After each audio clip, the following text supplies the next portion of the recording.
Humans have a long history of worship. Whether it's Buddha or Beyonce, Krishna or the Kardashians, John Lennon, Jesus, or the latest shiny device with a blue light screen, it seems that we all have a desire to adore, a magnetic pull towards the transcendent. So what is worship? When broken down, the word worship literally means worth-ship, worthiness, acknowledgement of worth. It's easy to assume that worship is something limited to Christians singing songs, Muslims on a pilgrimage, or Zen Buddhist monks meditating in mystical temples. But the truth is, we all ascribe worth to something. Our car, our personal appearance, celebrity culture, our favorite brands. When you really break it down, we are all worshipers. The only real question is, what are you worshiping? And is it really worth your worth-ship? Historically, people would worship the king of the land. If they were a good king, they were worthy of worship because they provided protection, governance, and life and prosperity to the people of their kingdom. People ascribed worth to the king's authority because they trusted the goodness of the king and were thankful for the peace and well-being that was provided living under his rule. In this sense, the opposite of worship could be described as mutiny.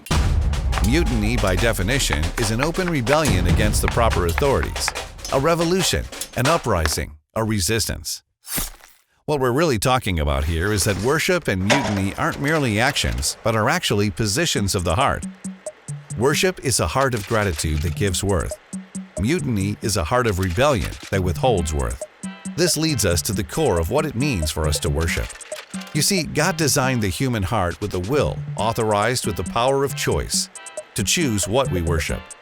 Either to worship God because we trust His goodness and the life and well-being that He provides, or to rebel and decide for ourselves what will bring us life and well-being.